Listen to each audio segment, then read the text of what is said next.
Bonjour à tous et bienvenue ici où la magie n'est qu'en réalité, bienvenue à Disneyland Paris. Avec plus de 20 000 visiteurs quotidiens, Disneyland Paris est la première destination touristique d'Europe.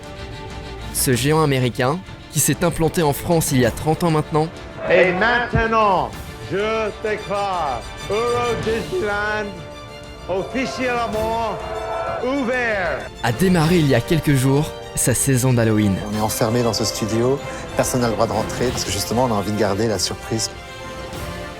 Donc en gros ça fonctionne, mais heureusement on a encore 8 jours devant nous pour tout peaufiner. Nos caméras ont exceptionnellement été autorisées à vous filmer l'envers du décor.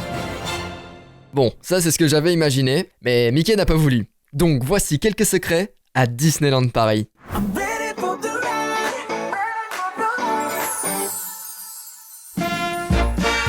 Dans chaque parc Disney du monde, Mickey est représenté parfois très distinctement, comme là ou encore là. Ou parfois moins distinctement, comme là ou là. C'est ce qu'on appelle des Hidden Mickey. Le parc en regorge de centaines. En voici quelques exemples. Dans la première boutique de Main Street USA, nommée Emporium, si vous regardez vers le haut, vous pourrez apercevoir une magnifique coupole. Celle-ci est surplombée d'une rambarde qui forme des têtes de Mickey. Dans Twilight Zone Tower of Terror, situé dans les Walt Disney Studios, vous pourrez remarquer que les esprits ont dessiné à la craie 3 cercles se chevauchant qui représentent encore une fois le boss du parc.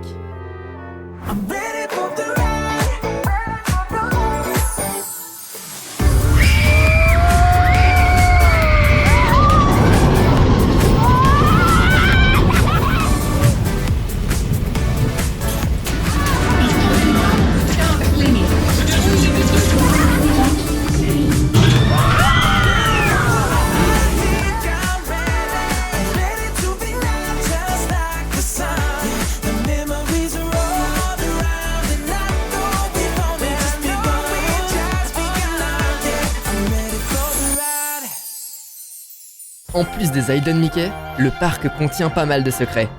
Nous nous trouvons ici sur Main Street USA, la rue principale du Disneyland Park, qui nous mène tout droit au château. Cette rue s'inspirant de la ville d'enfance de Walt Disney a une architecture assez particulière. En effet, Main Street USA a été construite dans la technique de la perspective forcée.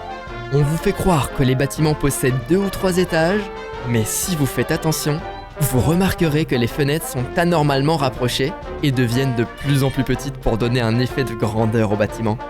Toujours sur ce principe de perspective forcée, lorsque l'on rentre dans le parc, le château nous paraît très loin, alors qu'il n'est qu'à une centaine de mètres de nous. Et donc par conséquent, la sortie nous semble plus proche. Du côté de Frontierland, juste à côté du célèbre Phantom Manor, dans le cimetière de Boot Hill, vous pourrez remarquer que les esprits sont toujours bien présents. Et si vous vous rapprochez de ce tombeau, vous pourrez même entendre un cœur battre.